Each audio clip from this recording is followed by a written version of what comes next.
Live from New Delhi, you're watching DD India Live, India's voice to the world. I'm Ramesh Ramachandran. Coming up in the next 30 minutes. India's Prime Minister Narendra Modi to visit Laos for the ASEAN India and East Asia summits. India's President Draupadi Murmu to visit Algeria, Mauritania and Malawi from 13th to 19th October. And India's central bank keeps repo rate unchanged at 6.5% for the 10th time in a row.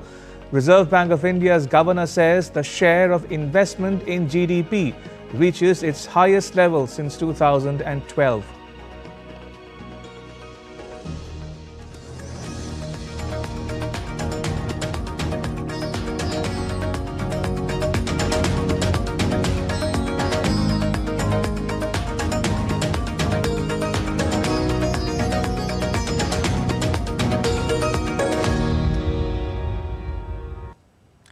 India's Prime Minister Narendra Modi will be travelling to Laos on the 10th of October at the invitation of his Laotian counterpart.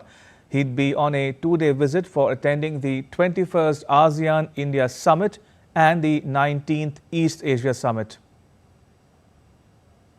We'll be travelling to Vientiane in Laos PDR for the 21st ASEAN-India Summit and the 19th East Asia Summit.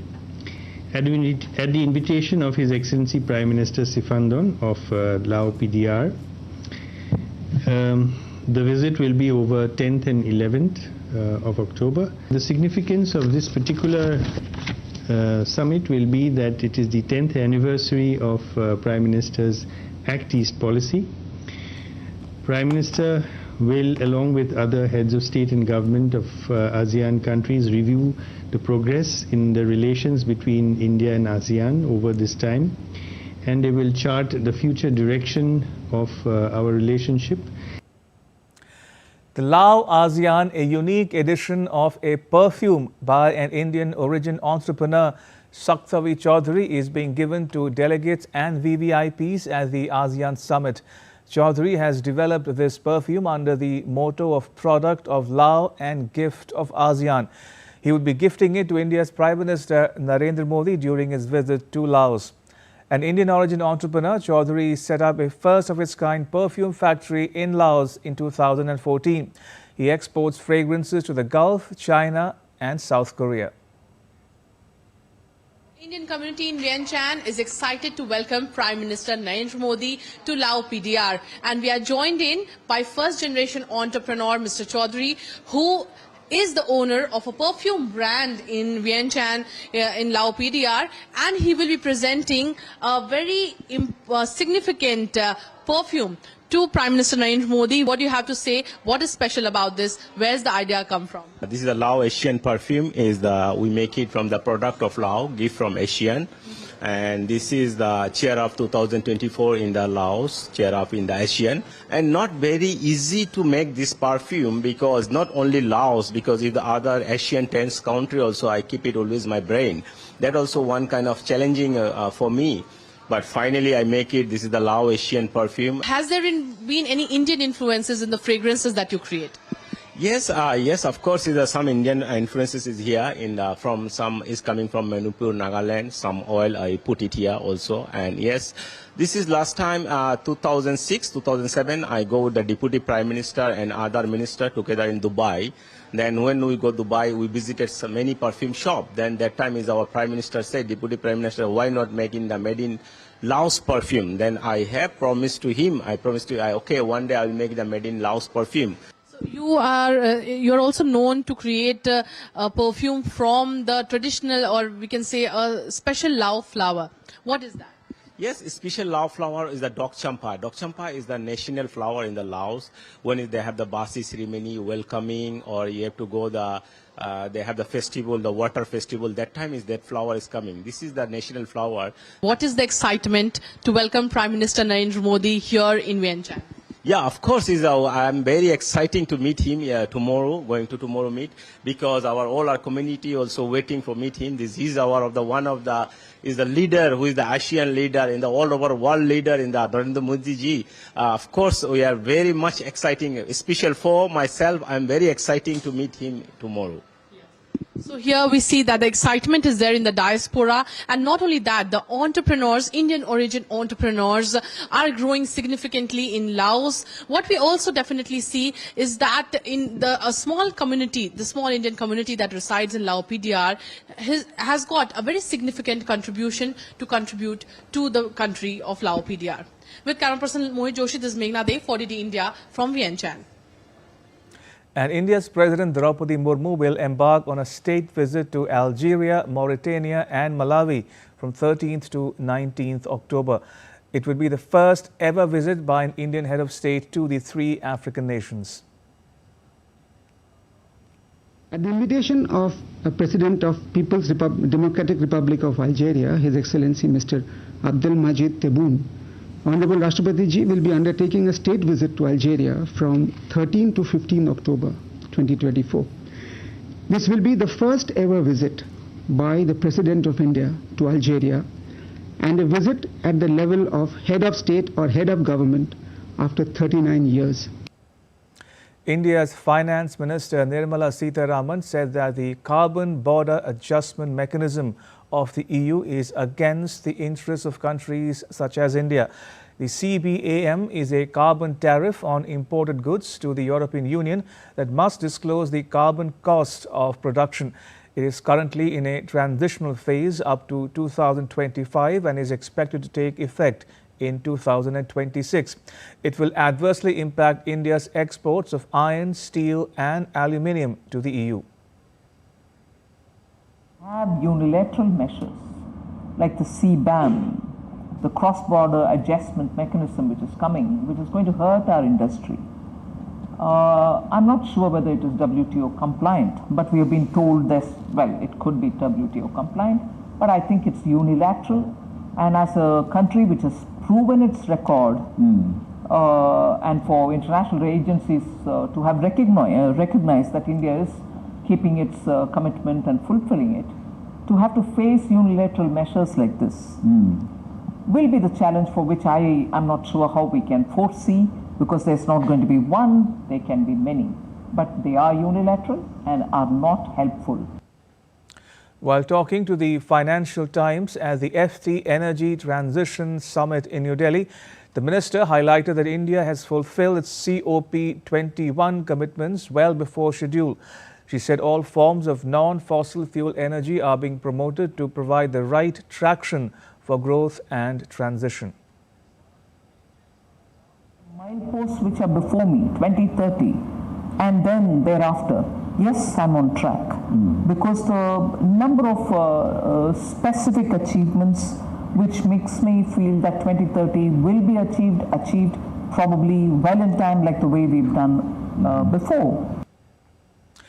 In Japan, Prime Minister Ishiba Shigeru dissolved the lower house of the country's parliament on Wednesday ahead of a snap election on the 27th of October. Ishiba's Liberal Democratic Party has governed Japan almost uninterrupted for decades and is almost certain to be re-elected.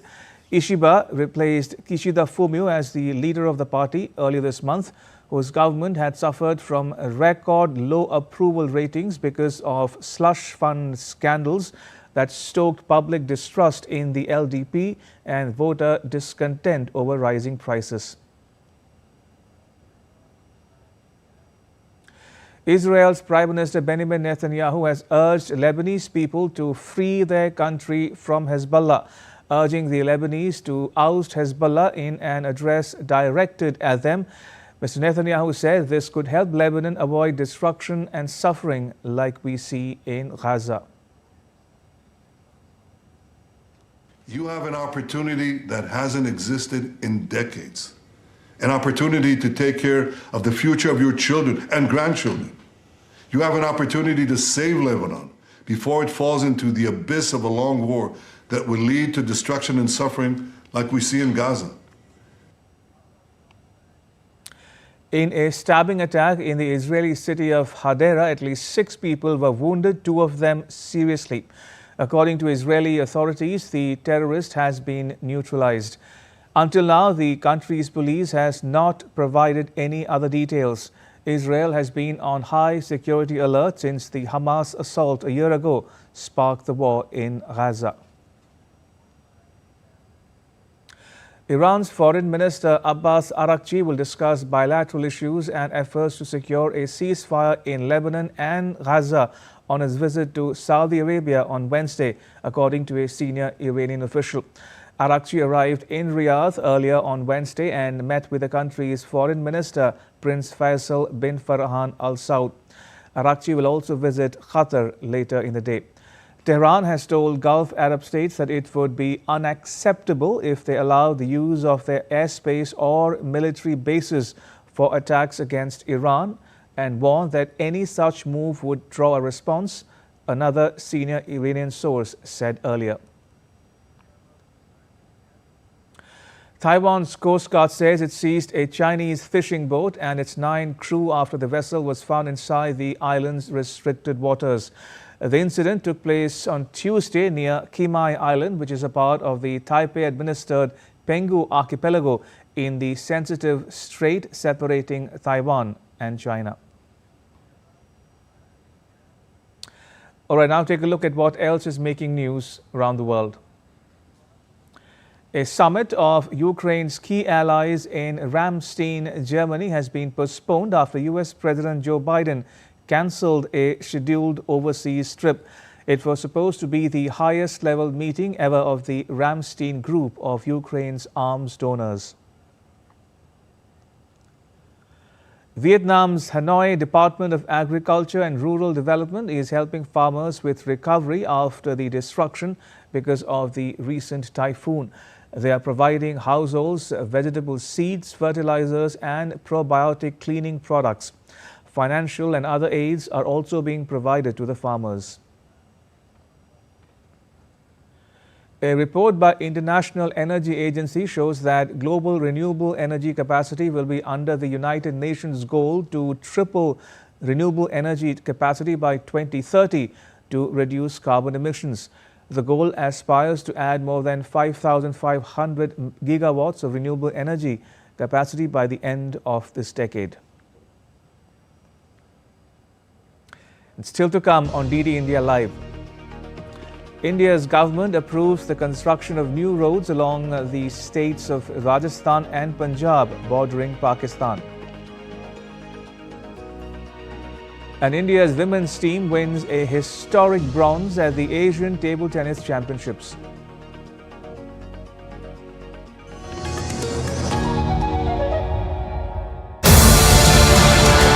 This weekend on Defense Dynamic, we will take you on a thrilling ride with most exciting aerial display by the Indian Air Force held at Chennai, celebrating their 92nd anniversary.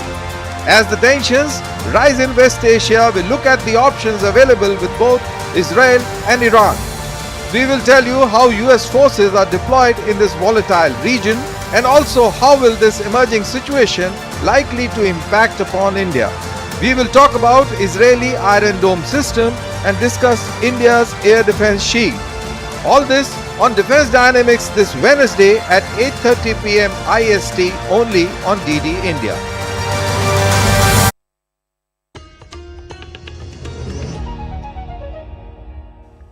You're watching DD India Live. I'm Ramesh Ramachandran. India's cabinet, chaired by Prime Minister Narendra Modi, has approved the construction of 2,280 kilometers of roads in border areas of Rajasthan and Punjab with an investment of 4,406 crore rupees. The decision will have a major impact on the road and telecom connectivity and facilities of water supply, health and education. Punjab के जो border areas हैं, बड़ा border है दोनों के दोनों राज्यों का मिला के, तो राजस्थान और पंजाब के जो बॉर्डर एरियाज हैं उसमें 2,280 किलोमीटर्स नए रोड नेटवर्क का डेवलप करने का आज निर्णय लिया गया। 2,280 किलोमीटर्स, करीब 4,400 करोड़ का इसमें इन्वेस्टमेंट आएगा, 4,406 करोड़। बहुत बड़ा इम्पैक्ट पड़ेगा बॉर्डर एरियाज़ में लाइवलीहुड पे, कनेक्टिविटी पे, ट्रांसपोर्टेशन पे, लोगों के आने जाने में, एजुकेशन के लिए, हेल्थ केयर के लिए, ट्रेड के लिए, हर तरीके से अपने सोशल नीड्स के लिए जो ट्रैवल की एक बहुत बड़ी फैसिलिटी इससे बनेगी. The Indian Cabinet also approved the development of a national maritime heritage complex at Lothal in Gujarat. The project will be completed in 2 phases. Lothal में national maritime heritage complex develop किया जाएगा. पूरे भारत की रिच और diverse maritime heritage को दिखाना और world का सबसे लार्जेस्ट मैरीटाइम हेरिटेज कॉम्प्लेक्स बनाना, ये एक बहुत बड़ा संकल्प है आज के इस कैबिनेट के डिसीजन में. माननीय प्रधानमंत्री जी ने इसमें बहुत फोकस दिया है क्योंकि गुजरात में सीएम रहते हुए उन्होंने इसको एक तरीके से बहुत डीप में स्टडी किया था. कई इसमें यूनिक फीचर्स होंगे. एक लाइट हाउसेस का म्यूजियम होगा, शिप बिल्डिंग का एक्सपीरियंस होगा, डॉक्स होंगे और लोथल का जो टाउन का उस टाइम का जो पूरा डिजाइन था, वो कंप्लीट टाउन का डिजाइन वहां पे बनाया जाएगा. In its bi-monthly policy announcement on Wednesday, India's central bank maintained the repo rate at 6.5% for the 10th consecutive time. This decision was influenced by a mix of inflationary pressures and growth considerations.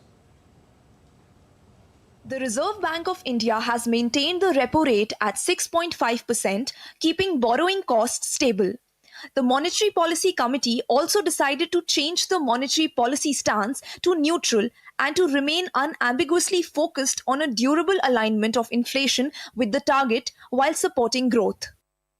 After assessing the evolving macroeconomic and financial conditions and the outlook, the MPC decided by a majority of 5 out of 6 members to keep the policy repo rate unchanged at 6.5%. Inflation is softening, supported by lower energy prices. Growing divergence in inflation growth dynamics across countries has resulted in varying monetary policy responses.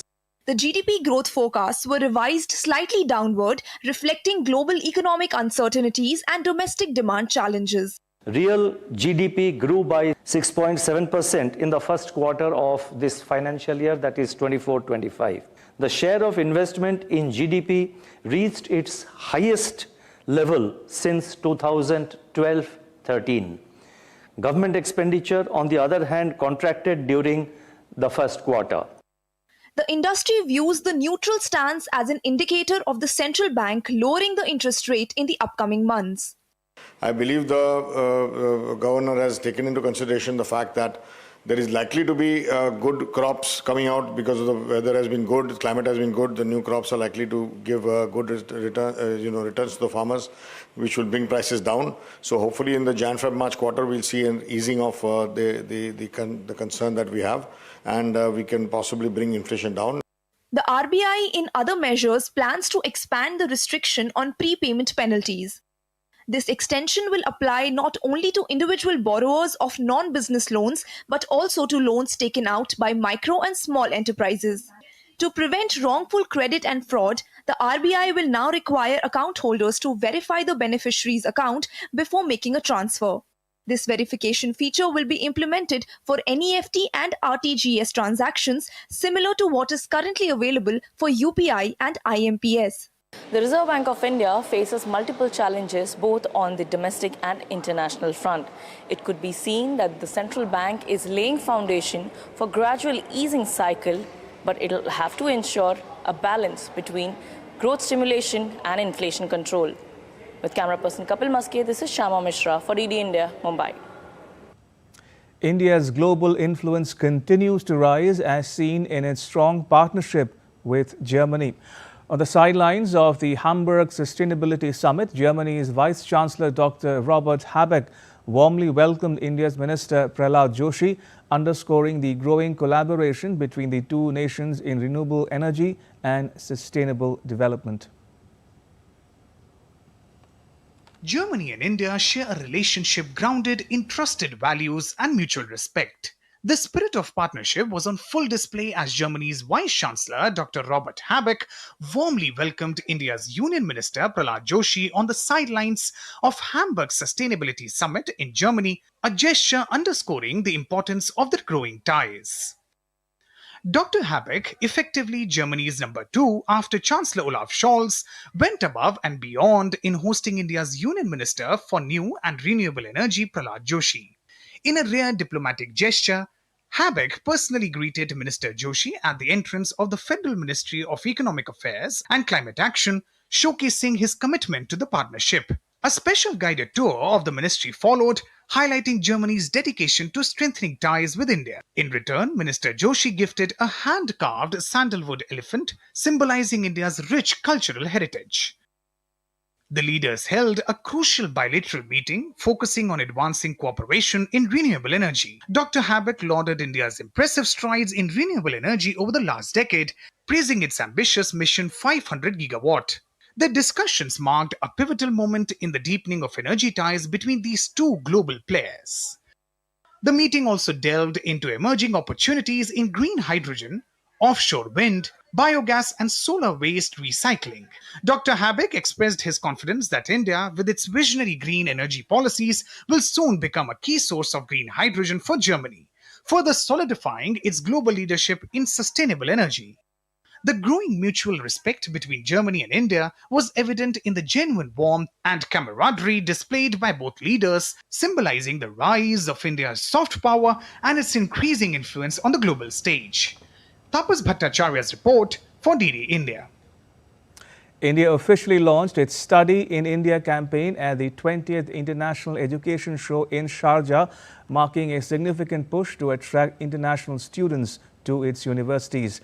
Organized by EdCIL, a mini Ratna company under the Ministry of Education, the campaign seeks to position India as a leading global education hub.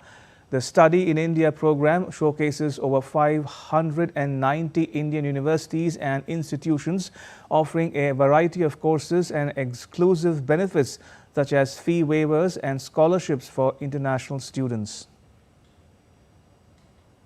The Study in India program is a Ministry of Education's national initiative with the key objective of bringing in international students to study in Indian higher education institutions. The Study in India program now has a wider objective of not only recruiting students under DASA program, they can also come through self-financing programs for various programs of study from engineering, technology to art, science, history, philosophy, and various other, including the fashion technology, design kind of programs at various levels. Sri Lanka has announced that it will continue to oppose the draft resolution 51/1 of the United Nations Human Rights Council at the 57th session currently underway in Geneva. It's notable that former President Ranil Wickremesinghe's government had initiated efforts in the interest of achieving truth, unity and reconciliation and introduced a Commission for Truth, Unity and Reconciliation earlier this year. Historically, India has maintained a line in which it believes in fundamental principles of support to the aspirations of the Tamils for equality, justice, dignity, peace and unity. And now to news from the world of sport. India women's team won a historic bronze medal at the Asian Table Tennis Championships in Astana, the capital of Kazakhstan. It's the first ever medal in women's team event for India since Asian Table Tennis Union started conducting the competition in 1972. India lost 1-3 to Japan in the semi-finals, while China beat Hong Kong 3-0 in the other semi-final. Both losing semi-finalists are awarded bronze medals. India had beaten South Korea 3-2 in a nail-biting quarterfinal on Tuesday to confirm the bronze medal. Ahead of the start of the much-awaited 11th season of the Pro Kabaddi League, Gujarat-based franchise Gujarat Giants on Wednesday unveiled their new jersey and named Neeraj Kumar as the captain of the team, with experienced raider Guman Singh as the vice-captain. Newly appointed captain Neeraj said his focus would be on bringing everyone together and help Gujarat win the title.